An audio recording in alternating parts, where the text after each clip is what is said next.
اوړي کې او په دې سختو ګرمو ورځو کې هغه عبادت الاحسان مع خلق الله عز وجل. عبادت د احسان دی د الله رب العالمین د مخلوق سره. په دې ورځو کې د الله د مخلوق سره احسان وکړه.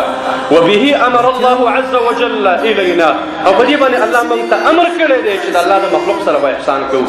الله عز وجل موږ ته فرمایلی دي واحسنوا واحسنوا واحسنوا، احسان وکړئ، احسان وکړئ، احسان وکړئ.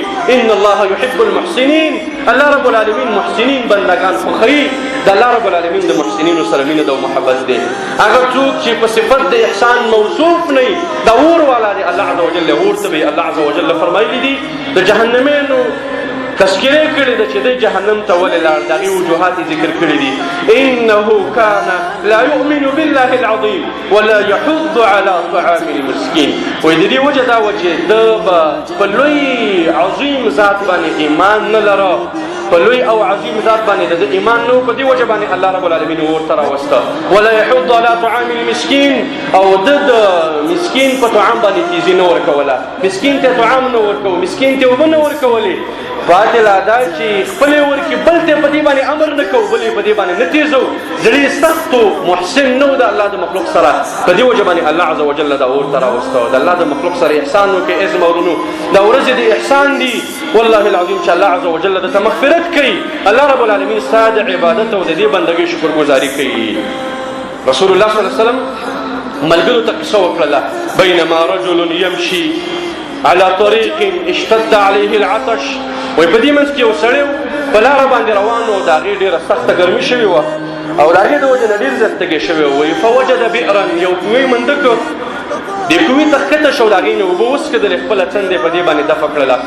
کله چې دا د کوي نه بره راوخته، وایي فاذا کلب یلهث، یو سپی وکته چې تیګای واله او یأکل الثرى من العطش، او لمدې خټې د تږې تندې د وجې نه خوړلې. وایي دې سړي ویلې چې دا سپی تږی شوی دی او هغه تکلیف ور باندې راغلی، کوم تکلیف په ما باندې لږ مخکې راغلی او زه هم تږې وم او د دې مشقت سره مخامخ وم. وایي دا سړی دې کوي ته دوباره ښکته شو، فملأ خفه ماء، خپله پیزار او پڼې د اوبو نه راډکه کړله، ثم امسکه بفیه، بیا یې په خپله خوله کې ونیول او په دې کوي کې دا بره را روان دی راخېږي.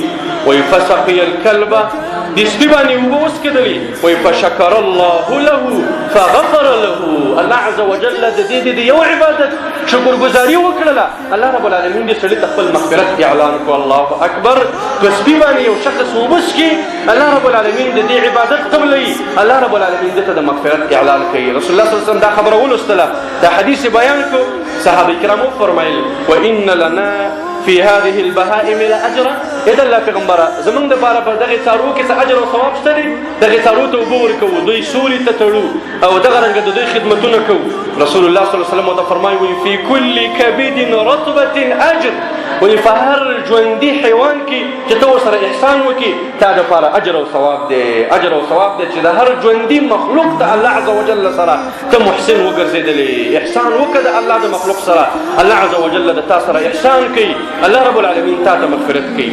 رسول الله صلی الله علیه وسلم یو ورځ د یو زنانه قصه وکړه. وایي ان امرأة بغیه رأت کلبه، یو زنانه وه ډېره زیاته زیناکاره وه، ایمان پکې و خو د دغې ایمان وروسته به ډېرې زیناګانې کولې.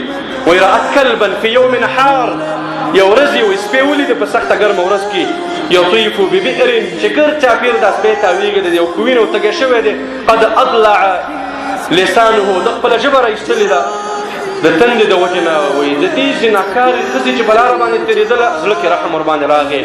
وایي فنزعت له بموقها ماء، وایي اوبې وله راویستلې د دغې سپي دپاره په خپل هغه پیزار کې او په خپل هغه موزه کې. وایي فغفر لها، الله عز وجل دې زیناکارې ښځې ته د دغې سپي د اوبو د وجې نه مغفرت وکړه. رب العالمین څومره ارحم الراحمین ذات دی، الشاکر الشکور ذات دی، رب العالمین سره د عباداتو قدر دی. ای مؤمنه دا حال د هغې چا دی چې د سپي سره احسان کوي چې الله وله دا بدلې ورکوي، د هغې چا حال به څه وي چې هغه د انسان سره احسان وکړي، بیا به حال د هغې چا څه وي چې هغه د یو مؤمن او د یو مؤمنې سره احسان وکړي. والله العظیم که د یو مؤمن او د مؤمنې سره د احسان وکړه سعادت دی او خوشحالي ده او نیکبختي ده چې الله عز وجل تا ته در نصیب کړله. احسانونه وکړئ په دې شپو ورځو کې تاسو د الله رب العالمین د مخلوق سره احسان سوري برابر کړئ د مؤمنانو په لارو کې او د مؤمنانو په ګودرونو کې چې هغوی ستا د سوري نه فایده واخلي. د یخو اوبو دپاره کولرې برابرې کړه او د هغې دپاره اسباب برابر کړه. په بازارونو کې ولګوه، په لارو کې ولګوه، په مساجدو کې ولګوه، په هغه عامو ځایونو کې چې مسلمانان پکې راجمع کېږي د یخو اوبو بندوبست وکړه.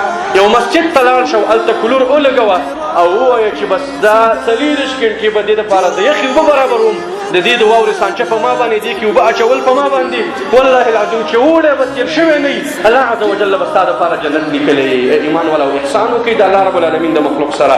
کله چې په لاره باندې روان یو، په خپل موټر کې سوري ایسي دې لګولې ده، بل مؤمن پیاده روان دی او په هغې باندې خولې روانې دي، ګاډی ورته ودروه، دا راپورته کړه، همدا ګاډی د دې ورځې دپاره دی او دا چې ته پکې ځان له روان یې او په ایسي کې ځي او بل مسلمان باندې خولې روانې دي او ته نه راپورته کې، والله العظیم د قیامت په ورځ باندې به الله عز وجل د دې ګاډي سره په اور کې واچوي.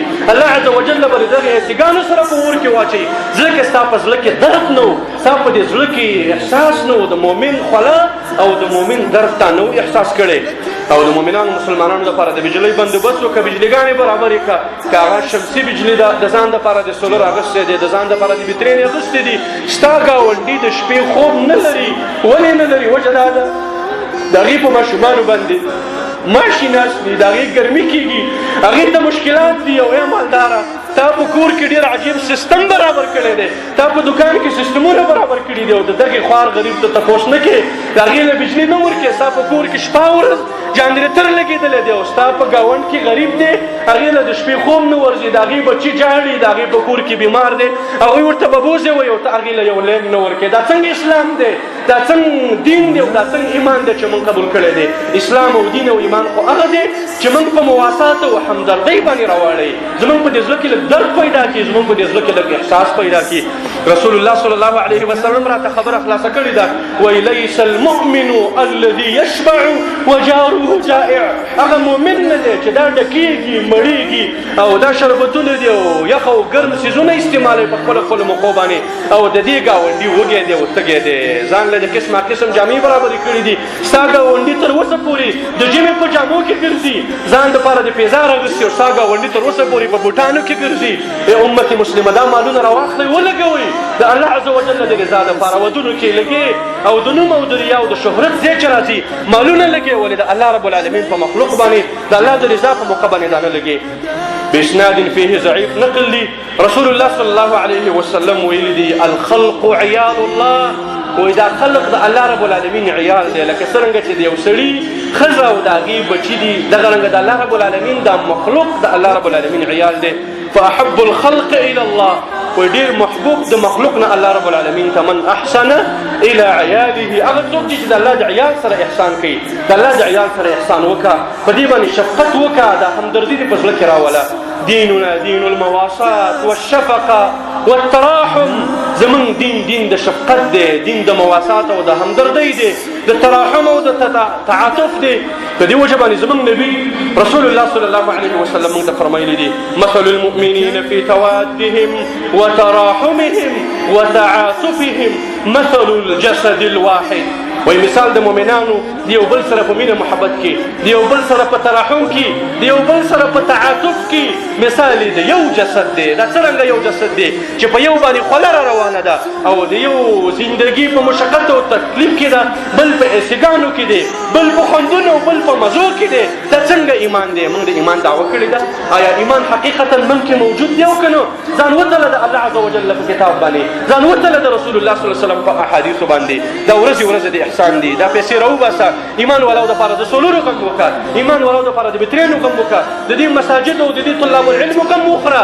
دا پیسې تا ته په قبر کې نه کېښودلی کېږي. والله العظیم بچي به دې دغه پیسې راخلي، عیاشیانې او فحاشیانې به ورباندې کوي او بدعي خیراتونه به یې څو ورځې وکړي او خبره به ختمه شي. دغه ستا مال دی، اوس یې د الله رب العالمین دپاره ولګوه، اوس ایمان والاو باندې خرچې وکړه. انشاء الله ستا دپاره جنتونه دي او ستا دپاره سعادتونه دي. وړې الله عز وجل لاسې بېسه نه راولي، وړې الله رب العالمین د دې عباداتو دپاره راولي، وړې الله رب العالمین د طرف نه په ما او تا باندې ابتلا ده امتحان دی ما ته الله رب العالمین ټنګي چې د دې انسان ایمان په څومره درجه کې دی. ای زمونږ رب موږ ته د دې وړ عبادت او بندګۍ نه را نصیب کا.